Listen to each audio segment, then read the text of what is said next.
Hi, welcome to this week's video. This week's video is on Poetic Devices Part 2. Before I start, I thought I'd try to start the video a little bit more fun this week, so I thought I'd start with some of the puns of the week. If you don't understand these puns, maybe you can ask someone in class. I'm just going to read them to you now. I'm not going to go through them. Try and think about them. Maybe pause the video if you don't get it, and think about where this double meaning comes from. But most of these, I think they're pretty funny. If you don't think they're funny, well, then that's fine. But I think they're pretty good. Alright, the first one says, I know it's cheesy, but I feel great. The second one says, I built this with my bare hands. The third one says, in adventure, I'll pack my bags. And the fourth one says, I don't want to talk about it. Alright, these are the puns of the week. If you think you have a better one, then come in and tell us. Alright. First, this week's video will discuss a few more of the devices that assist authors in creating meaning in entertaining poems. This week's devices we're going to go through are rhyme, puns, stanzas, onomatopoeia, and euphemism. Alright, so we're going to start with rhyme.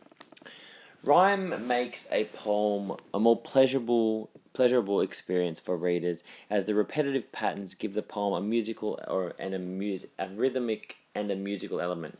So it kind of is a nice way to actually read it. It gives it the rhythm that it needs by having that rhyme. And I know when I read poems that rhyme, it does feel like a nicer experience, a more rhythmic experience. And the different rhymes that you can have just a normal initial rhyme with the last syllable. However, we're going to look at two other different types of rhyme today. We're going to look at double rhyme, which includes the last two syllables of the word, and we'll look at triple rhyme, which includes the last three syllables, all that rhyme. So if you have a normal rhyme, it would be like cat and sat. That's the last syllable. Only one syllable of the words, two words, rhyme. If we have double rhyme, it's the final two syllables. So with revival, the actual vival part, the ival part, ival is two syllables, and that rhymes in all three. Revival, survival, arrival. So it's not just all, it's ival, it's two syllables. So that does give it more of a rhyme scheme to it. It does seem like more rhyme than just saying like cat, sat, mat. And then we have triple rhyme, which is quite rare. To rhyme through the last three syllables would be quite a good effort in a poem. But if you did have it, it would be like greenery, machinery, scenery. So it's enery, three syllables. So that's the last three syllables. But most rhyme you see will just be one syllable, but sometimes you will see one that's double rhyme or one that's triple rhyme. If you're able to pick that up, that's a great element to pick up, and it's a great thing to be able to sort of show and explain in your analysis of a poem. But rhyme, its purpose is to give the poem a more rhythmic sense, and it's a nicer way to read a poem, and rhyme also is what distinguishes a lot of poems from just pure writing. So rhyme's really, really important for a lot of poetry. That doesn't mean that all poems have to rhyme. And we've talked in class about the different rhyme schemes that you can have with AB, ABC, AB, all the different ones. So we're not going to go through that now. The next one is my favourite one, which we just discussed at the start, which is puns. A pun is a joke that uses a different meaning of a word to make it funny. So it uses a homonym. It uses a secondary meaning of the word. Okay? So it takes a word that has two meanings and uses the other one to make it funny. It doesn't always have to be funny. It's just usually a play on words. So we're going to look at a few different puns, which we already have had a look at puns. I'm not going to go through too much of it. But one of the puns that you might have here, which is, police were called to a daycare centre where a 3-year-old was resisting arrest. Now the reason that's funny is because it could be funny already, which is police were called to a day because of resisting arrest. So arrest as in like they were arresting them because they were resisting arrest, which means they were trying to arrest them but they didn't. But in this case, it's that it's a daycare centre with little kids, and they're resisting arrest as in they were going to sleep. So they were going to go to sleep. They were resisting. They didn't want to go to sleep. So it's a play on words because it's like the police were called because the person was going to get arrested, but really they were just going to sleep. Rest. So it's a play on that word, arrest. The next one would be, pencils could be made with erasers at the ends, but what would be the point? They take the word point, which we know means to the point of a pencil, and they change it with the saying of what would be the point, because that's quite a common saying. What's the point? What's the point of doing that? And they're making it like, because if both sides were an eraser, then what would be the point? There would be no point. So it's using that play on words of a common saying, and then making it literal. Okay. When a clock gets hungry, it goes back 4 seconds. Okay. When a clock gets hungry, so we're using clock, and we're using what terminology comes with clocks? Seconds. It goes back 4 seconds, which doesn't make sense in itself. But if you just say, like, when a person gets hungry, they go back for seconds. So it's go back for like a second meal. So using the play on words of 4 seconds, as in FOR and FOUR, and it completely changes the saying. It makes it quite funny. So that's puns. I love puns. I think they're very funny. Some people think they're really lame, but I think they're very funny. Alright, so the next thing we're going to look at is stanzas. Stanzas is a way to divide poems into groups, usually arranged in the same pattern or meter. Now, I'll come back to that. Basically, stanzas are the paragraphs of a poem. So it's a way of dividing a poem into paragraphs. Now, why do we divide them into paragraphs, into stanzas? Because usually they have a different, they either have a different meter, which would be a different rhythm, so maybe different syllables, different amount of syllables in each of the stanzas, or they've got a different rhyme scheme. So if you're going with A, B, and it's like the word was, there once was a cat who sat on the mat, he got fat, so he ate a rat. That you couldn't keep up that rhyme scheme of the at sound for too long, so you'd need to make a new stanza so you can change the words that are going to rhyme. So a big reason people use stanzas is because they don't have any more words to rhyme with that would fit into their thing, so they need to break it up and do a different rhyming word. You also might need to break up the rhythm, so you might have 6 syllables in the first paragraph in each line, and the second one you might have longer ones, so you break it up into a new stanza because the rhythm's changed. So the reason you would divide a poem into stanzas is because the rhythm has changed or because the rhyme scheme has changed. Now, some of the different stanzas you'll see, if you get a poem with just 2-line stanzas, that's called a couplet, which we've talked about before, a rhyming couplet. If the poem has been divided into 3-line stanzas, it's called a triplet.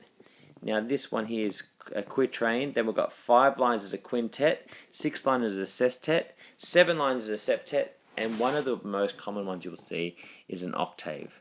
An octave means it is 8 lines per stanza. But most poems, not most poems, but a lot of poems have the 4 lines. Now, you don't need to necessarily know all of these, but if you do hear that word, it would be good to know what that means. If someone said, they've got triplet stanzas in that poem, to know that, that means that each stanza must have 3 lines. So once again, stanzas are about dividing a poem into paragraphs, and mainly due to the rhyme scheme or the pattern, the rhythms changing. Alright, next. Okay, now we move on to onomatopoeia. Onomatopoeia is basically a word that imitates the sound of a thing. It does this by creating the sound effects that mimic the thing that's being described, and it makes the description more expressive and interesting. So it's basically trying to describe it better to us, to create better imagery in our head. So if you have a look here, it says, we write, most of the time words tell us what's happening. So an author uses things to tell us what's happening. When we use onomatopoeia, however, the author can help the reader to hear the sounds that the words reflect. So in this case, the reader can help